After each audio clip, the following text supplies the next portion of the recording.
What's up, YouTube? This is Too Raw for TV. All right, so both Kamala Harris and Donald Trump are using celebrities to draw votes in the black community. All right, so Kamala Harris appeared, I think it was Lizzo in Detroit, one of the swing states, Michigan, that is. She appeared in Detroit, which isn't exactly the most successful example of a quote unquote democratic city. But anyway, Michigan is one of those really tight states where Kamala Harris and Donald Trump seem to be separated by something like a point. It's one of the seven swing states that are critical for determining who's going to win this election. I think it's the states, I think they are Michigan, Wisconsin, uh, Pennsylvania, North Carolina, Georgia, Arizona, and I think I'm forgetting one. It might be Nevada, but there's about seven of them. So Lizzo did an event with Kamala in Detroit. I think Usher is going to appear today with Kamala in the ATL. Georgia's one of those states that is a swing state. Remember that state was won by Joe Biden by just a mere, I think it was something around 11,000 votes or so out of nearly 5 million cast in the 2020 election. Now, for Trump, he's bringing out Le'Veon Bell, former NFL player, and also Antonio Brown, former NFL player and social media personality. I think Le'Veon Bell is also a boxer now, I think, or at least a part-time boxer. They're going to be campaigning with Donald Trump in Pennsylvania. Now, Pennsylvania was a state that was narrowly won by Joe Biden in 2020. In 2016, that state was very narrowly won by Joe Biden over Hillary Rodham Clinton. Now, I just find it so insulting how both parties ignore the grievances that many of us have. Both parties do it. Uh, I'm more angry at the Democrats because that's the party that we traditionally vote for. Whenever we talk about anything that we have issues with, in particular reparations, in particular a federal hate crime bill specifically made for black people, which I don't understand why we don't have one. But when you look deeper into it, then you can understand why that's the case. When we talk about other issues, job inequities, the inequity as far as you know, why is it more? Why aren't there penalties that are being enforced when it's being proven that many of us are being denied loans based upon the color of our skin, although they'll make up reasons for why that's the case. Um, the inequality with the criminal injustice system, um, you know, you know, it's touchy here, but immigration. Uh, these are issues that many of us have, in our community, and neither party really wants to talk about it. Yeah, the Republicans talk about it, but not really. You know, they won't really go in on it. Not the issues that we really want them to.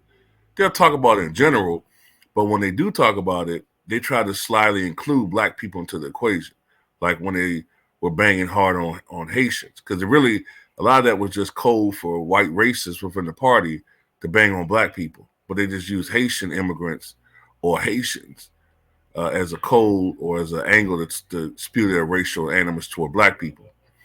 Um, but only in our community do you see this bullshit happening where celebrities look. Taylor Swift came out and endorsed Kamala Harris, and she's the biggest music star in the world right now, right? That moved the needle with white folks a hair. You know what I'm saying? She came out and endorsed Trump. Excuse me. She came out and endorsed Kamala Harris, and while the media, the mostly left wing media tried to make it a big deal, it really didn't have much movement at all because you know most people in that community realize that entertainers are there just to entertain for the most part. You know what I'm saying? Susan Sarandon, she's an actress. She's an activist, right?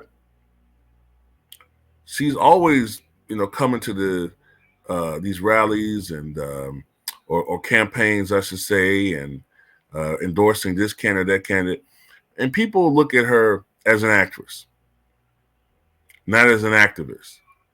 But only in our community do they do this bullshit where these actors, these entertainers, these athletes are supposed to be our representatives when it comes to the community, when it comes to how we're supposed to vote and who our leaders are. Like, they're so fucking racist. Because as I've said before, um, that's pretty much who they look at. The majority, they look at these entertainers. Those are the only people that they really even have any interest in as far as with our community is, you know, a Michael Jordan or LeBron James or a Denzel Washington or whoever, right? Or a Michael Jackson. That's who they think are our leaders. But in reality, we look at these people as entertainers too. And up until recently, that's who we saw them as. But we don't have black leaders anymore. They've gotten rid of them. Or the ones that we did have been compromised. And the ones that we generally had, they're retired or they passed on. Now all we got is, these dudes. Like, really, like, do I really want to hear what Antonio Brown has to say about politics? Do we really want to follow, or listen to what Lizzo has to say? It's bullshit, man.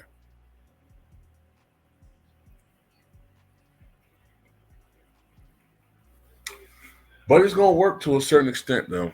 It's gonna work, I think, which is sad. Malcolm X talked about this, man. You know how we the only community where these celebrities are so-called leaders, and I love his analogy about how the liberals are, well, the conservatives are the wolves and the liberals are the foxes. That's very apropos. The wolves, we know what they are. They bare their teeth and they're aggressive. We know what they're on when they first approach us. We know that they are enemies. The fox is slyer. The fox has, when it bares its teeth, it looks like a smile. We think that the fox is more friendly. We think the fox is um, more apt to be kinder to us. But in reality, the fox is slicker. The fox is more sly. The fox has ulterior motives, and that's a perfect analogy. Uh, but look, like I say all the time, you vote for who you want to vote for. You know what I'm saying? But me personally, I think both parties are full of shit.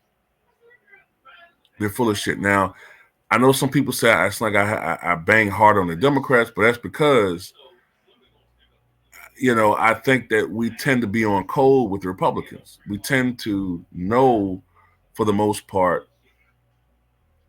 where they stand.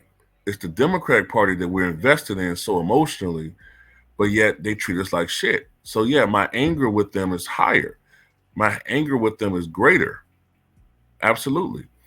Um, Also, I really kind of feel a certain type of way about this situation because Kamala Harris at her rallies, when you look at her rally in Detroit, you saw nothing but black women in the background. When you look at Republicans, you see generally black men, right? They go to the barbershops, or you see they bring black male celebrities. And this shit is like increasing the already deep gender divide in our communities.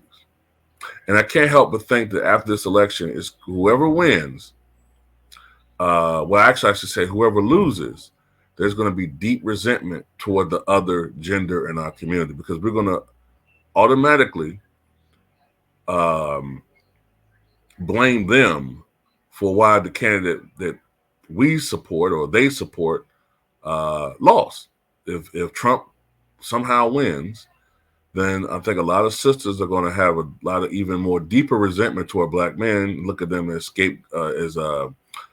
look at them as turncoats, and look at them as sellouts, and look at them as even more antagonistic toward, have even greater antagonistic feelings toward them.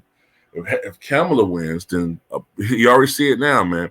These brothers are gonna really, they really gonna they're gonna pitch a bitch, even if it's really white women that lead the charge for Kamala to get elected. They're gonna blame the sisters. So I already can see this coming. But anyway, tell me what you guys think.